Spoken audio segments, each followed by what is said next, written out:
Jacob is deceived at his wedding. Genesis chapter 29, 1 to 35. Jacob was fleeing from his brother Esau and on his way to stay with his mother's brother Laban in Haran. He was also hoping to find a wife. At Bethel, God told him in a dream that he was with him and everyone will be blessed through him and his descendants. As Jacob came close to Haran, he saw a well covered by a large stone and 3 flocks of sheep grazing nearby. Jacob asked the shepherds, "Where are you from?" "We're from Haran," they replied. "Do you know Laban?" Jacob inquired. "Yes, and he is well," they answered. "Here comes his daughter Rachel with his sheep." When Jacob saw Rachel, daughter of his uncle Laban, he rolled the stone away from the mouth of the well and watered his uncle's sheep. He told Rachel who he was, kissed her, and wept aloud. She ran to tell her father.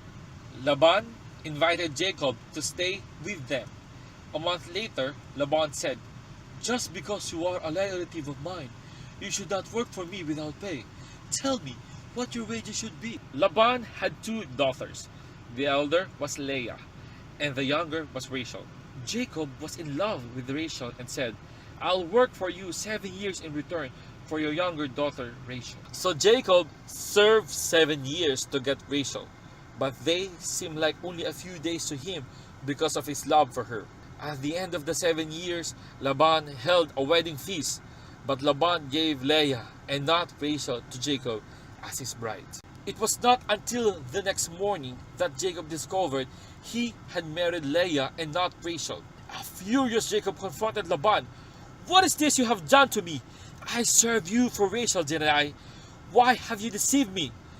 "It is not our custom here to give the younger daughter in marriage before the elder one," Laban explained.